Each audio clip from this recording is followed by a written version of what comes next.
एक ही जिला, सिर्फ 1 साल का अंतर और 2 नई दुल्हनों की मौत। मतलब दोनों मामलों में ससुराल वालों का बस एक ही दावा है कि ये बंद कमरे में की गई आत्महत्या है। पर सतह पर जो दिखता है ना, कहानी अक्सर उससे बहुत अलग होती है। बिल्कुल अलग होती है। जब आप क्राइम सीन की गहराई में जाते हैं तो सब कुछ बदल जाता है। एक जगह से एक बहुत अहम डिजिटल सबूत रहस्यमयी तरीके से गायब मिलता है और दूसरी जगह पुलिस के आने से पहले ही लाश को फंदे से उतारकर सीधा अस्पताल पहुंचा दिया जाता है। यही वो बिंदु है जहां एक साधारण न्यूज रिपोर्ट एक जटिल फोरेंसिक और कानूनी पहेली बन जाती है। सही कहा। और आज की हमारी इस विस्तृत चर्चा का मुख्य उद्देश्य उन्हीं छिपे हुए सुरागों और पैटर्न्स को सामने लाना है। आज हम झारखंड के रामगढ़ जिले से जुड़ी 2 बेहद गंभीर और चौंकाने वाली घटनाओं का विश्लेषण कर रहे हैं। और हमारे पास जो जानकारी के स्रोत हैं वो बहुत स्पष्ट हैं। पहली रिपोर्ट आज तक की है, जो मई 2025 की है। और दूसरी रिपोर्ट प्रभात खबर की है, जो ठीक 1 साल बाद यानी मई 2026 की है। सुनने वालों के लिए ये स्पष्ट कर देना बेहद जरूरी है कि इस चर्चा का मिशन किसी पर फैसला सुनाना बिल्कुल नहीं है। बिल्कुल नहीं। हमारा काम किसी को अपराधी घोषित करना नहीं है। एकदम। हमारा मिशन सिर्फ ये समझना है कि जब 2 परिवारों के बीच किसी नवविवाहिता की मौत पर अलग-अलग दावे होते हैं तो सच्चाई कितनी उलझ जाती है। हम किसी पक्ष का समर्थन नहीं कर रहे हैं, बल्कि सिर्फ उन तथ्यों और पैटर्न्स को डिकोड कर रहे हैं। चलिए इसे थोड़ा विस्तार से समझते हैं। तो अब शुरुआत कुजू ओपी क्षेत्र की उस घटना से करते हैं जिसने कई बड़े सवाल खड़े किए हैं। हाँ, ये मई 2025 का मामला है। रामगढ़ के कुजू ओपी क्षेत्र में रिया नाम की एक नवविवाहिता की मौत होती है। रिया की शादी ध्रुव नाम के एक व्यक्ति से हुई थी और रिपोर्ट्स के मुताबिक ये एक इंटरकास्ट लव मैरिज थी। मतलब दोनों ने अपनी मर्जी से और जातिगत बंधनों को तोड़कर शादी की थी। हाँ, बिल्कुल। और शादी को भी मुश्किल से 1 साल भी पूरा नहीं हुआ था कि रिया का शव उसी के कमरे में दुपट्टे के सहारे पंखे से लटका हुआ मिलता है। देखिए, कानूनी दृष्टिकोण से देखा जाए तो विवाह के पहले 7 साल बहुत संवेदनशील माने जाते हैं। भारतीय दंड संहिता और साक्ष्य अधिनियम के तहत अगर किसी महिला की मौत शादी के 7 साल के भीतर असामान्य परिस्थितियों में होती है तो विशेष कानूनी प्रावधान लागू होते हैं। खासकर तब जब दहेज प्रताड़ना का आरोप हो, और इस मामले में आरोप बहुत गंभीर है। यहाँ से कहानी 2 बिल्कुल अलग दिशाओं में जाती है। रिया की सास उषा देवी का कहना है कि जब वो घर लौटी तो रिया का कमरा अंदर से बंद था। एक बंद कमरा। हाँ, उनका दावा है कि उन्होंने बाकायदा दरवाजा तोड़ा और तब जाकर रिया को फंदे से लटका हुआ पाया। मतलब एक तरह से ये एक लॉक्ड रूम मिस्ट्री का दृश्य पेश करता है।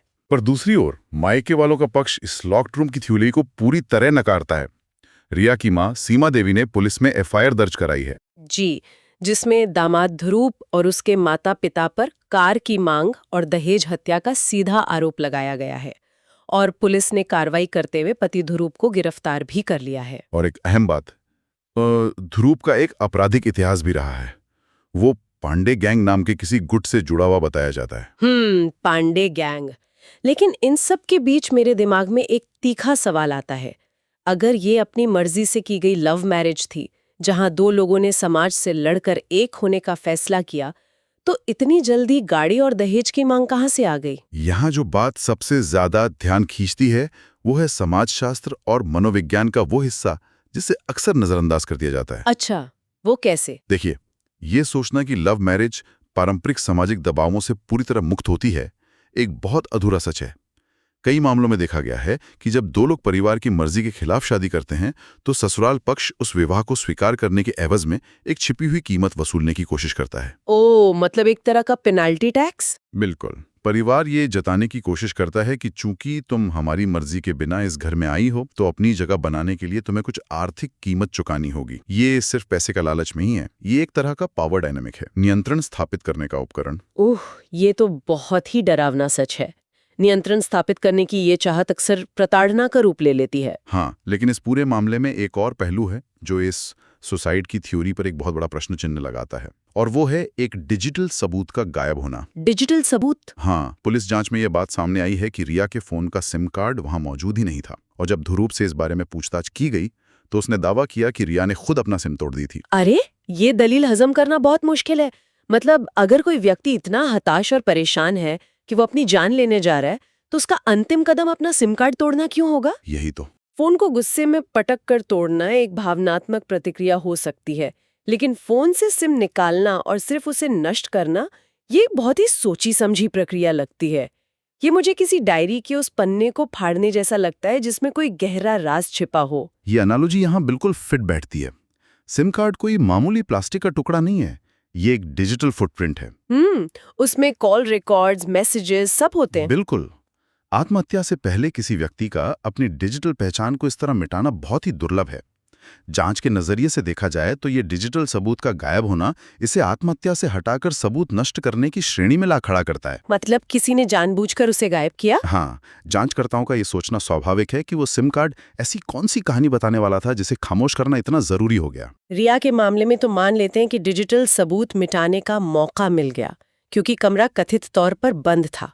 लेकिन क्या हो अगर उसी घर में उसी रात कोई बाहरी व्यक्ति मौजूद हो? हाँ, आप दूसरे केस की तरफ इशारा कर रहे हैं। हाँ, हमारा जो दूसरा मामला है वो इसी थ्योरी को टेस्ट करता है, क्योंकि यहाँ डिजिटल सबूतों की कमी नहीं बल्कि एक जीवित चश्मदीद उसी घर में मौजूद था। हम रामगढ़ के मांडू थाना क्षेत्र के हेसागढ़ा गांव की घटना की बात कर रहे हैं। बिल्कुल, ये मामला मई 2026 का है। प्रभात खबर की रिपोर्ट के मुताबिक ये कहानी जिज्ञासा की है। 14 मार्च 2026 को जिज्ञासा की शादी सुमित कुमार सिन्हा से हिंदू रीति रिवाजों के साथ हुई थी। मतलब ये रिया के मामले से अलग एक अरेंज मैरिज प्रतीत होती है। हाँ, जिज्ञासा के पिता अनूप कुमार सिन्हा जो जमशेदपुर के रहने वाले हैं, उन्होंने FIR दर्ज कराई है।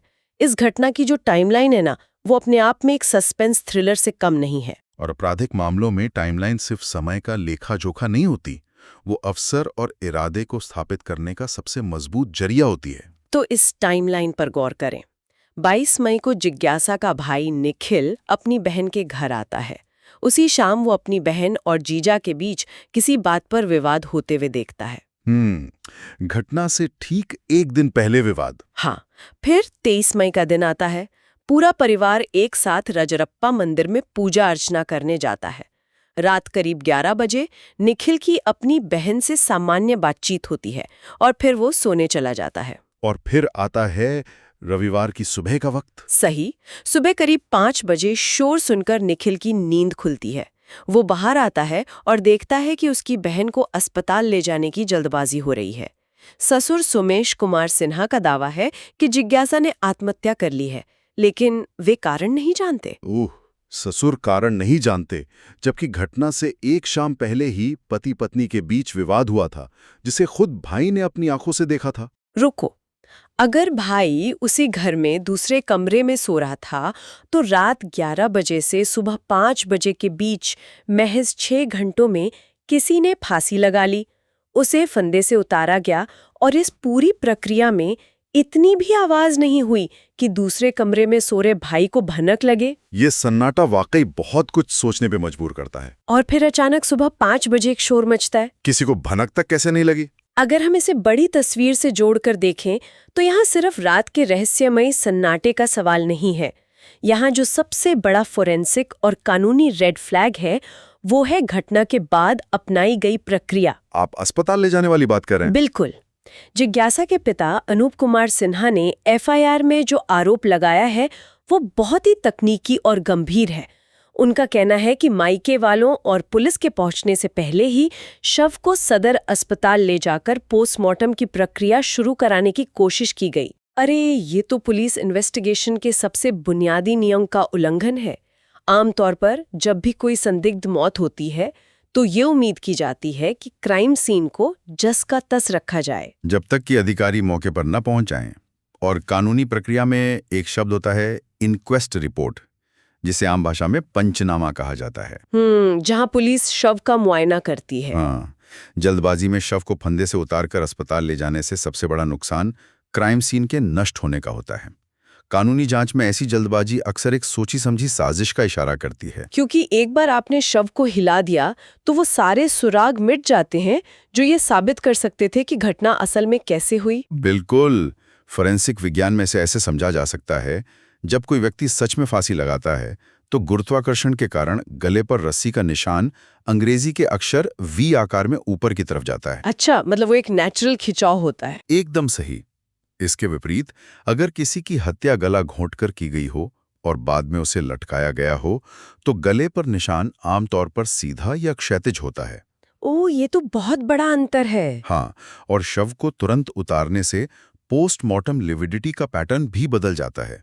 ये खून के जमने की प्रक्रिया है जो बताती है कि मौत के बाद शव को किस स्थिति में रखा गया था। यानी जब ससुर या परिवार के अन्य सदस्य जल्दबाजी में लाश को अस्पताल ले भागते हैं, तो वो अनजाने में या शायद जानबूझकर उन अहम सबूतों को मिटा रहे होते हैं जो हत्या और आत्महत्या के बीच का फर्क बता सकते हैं। बिल्कुल, स्टूल किस दूरी पर रखा था, फंदे की ऊंचाई कितनी थी, कमरे में संघर्ष के निशान थे या नहीं, सब कुछ मिट जाता है। मृतका के पिता का ये दावा कि एक साजिश है, इसी बात पर टिका है कि अगर आत्महत्या थी तो इतनी हड़बड़ी क्यों? पुलिस का इंतजार क्यों नहीं किया गया? एक जांचकर्ता के नजरिए से यह क्राइम सीन के साथ सबसे बड़ी छेड़छाड़ है। ये जल्दबाजी अक्सर घबराहट से ज्यादा चीजों को सेट करने की मंशा को दर्शाती है। तो इन सब का क्या मतलब है? अगर हम इन दोनों अलग-अलग वर्षों की घटनाओं को एक साथ रखकर देखें, तो रामगढ़ जिले में एक बहुत ही गहरा पैटर्न उभर कर सामने आता है। एक ऐसा पैटर्न जो जांच एजेंसियों के लिए बहुत बड़ी चुनौती है। हाँ, दोनों मामलों में कितनी समानता है। दोनों महिलाएं नवविवाहिता थीं, दोनों के शव संदिग्ध हालात में मिले, दोनों के ससुराल वालों ने आत्महत्या की बात कही बिना कोई ठोस कारण जाने, और दोनों के मायके वालों ने दहेज हत्या का आरोप लगाया। और ऐसे मामलों में पुलिस, जैसे मांडू थाना प्रभारी सदानंद कुमार हैं, उनके लिए सच और झूठ के बीच फर्क करना बहुत मुश्किल होता है। क्योंकि उनके सामने कानूनी धाराओं का एक चक्रव्यूह होता है ना। बिल्कुल। भारतीय न्याय प्रणाली में 3 अलग-अलग स्थितियां होती हैं और तीनों के बीच की रेखा बेहद बारीक होती है। पहला है स्पष्ट आत्महत्या, दूसरा है आत्महत्या के लिए उकसाना, जिसे अंग्रेजी में अबेटमेंट टू सुसाइड कहा जाता है, और तीसरा है हत्या करके उसे आत्महत्या का रूप देना। सही का। इन तीनों में अंतर करना ही सबसे बड़ी चुनौती है। मतलब अगर रिया या जिज्ञासा ने खुद फंदा लगाया भी है, तो क्या उन्हें मानसिक रूप से इतना प्रताड़ित किया गया था कि उनके पास मौत के अलावा कोई विकल्प नहीं बचा? हाँ, क्योंकि कानून की नज़र में अबेटमेंट भी हत्या के बराबर ही संगीन अपराध है, और हत्या को आत्महत्या दिखाना तो सीधे तौर पर फोरेंसिक को चुनौती देना है। ये जानकारी सुनने वालों के लिए इसलिए महत्वपूर्ण है क्योंकि ये दिखाती है कि अखबारों की हेडलाइंस के पीछे फोरेंसिक और कानूनी जांच की एक बहुत जटिल दुनिया होती है। बिल्कुल। किसी भी सुसाइड की खबर को पढ़ते समय हमें आलोचनात्मक सोच अपनानी चाहिए। ये सोचना चाहिए कि क्राइम सीन पर क्या मिसिंग था, या किसी पक्ष को इतनी जल्दबाजी क्यों थी। एकदम सही बात है। अगर हम आज की इस पूरी चर्चा को समेटें, तो निष्पक्ष रूप से ये साफ है कि दोनों ही परिवारों के अपने अपने दावे हैं। ससुराल वाले अपनी बेगुनाही साबित करने में लगे हैं, जबकि मायके वालों का मानना है कि उनकी बेटियों की दहेज हत्या हुई है। और अब न्यायपालिका और पुलिस का काम इन दावों के बीच से सच को बाहर निकालना है। वही तय करेंगे कि असली मुजरिम कौन है। बिल्कुल। लेकिन इस चर्चा का अंत मैं एक नए और गहरे विचार के साथ करना चाहूंगा, जिस पर अभी तक बात नहीं हुई है। अच्छा, वो क्या है? वो है मौन गवाह की अवधारणा, साइलेंट विटनेसेस। मौन गवाह मतलब जो बोल नहीं सकते? हाँ, श्रोताओं के सोचने के लिए ये एक बहुत बड़ा सवाल है। इन दोनों मामलों में शायद असली सच इंसानों के बयानों में नहीं है, बल्कि उस खामोशी में छुपा है। ओहो, आप रिया के सिम कार्ड की बात कर रहे हैं? बिल्कुल। रिया के गायब सिम कार्ड की खामोशी और जिज्ञासा के मामले में रात 11 बजे से सुबह 5 बजे के बीच की खामोशी। सच में वो खामोशी बहुत कुछ कह जाती है।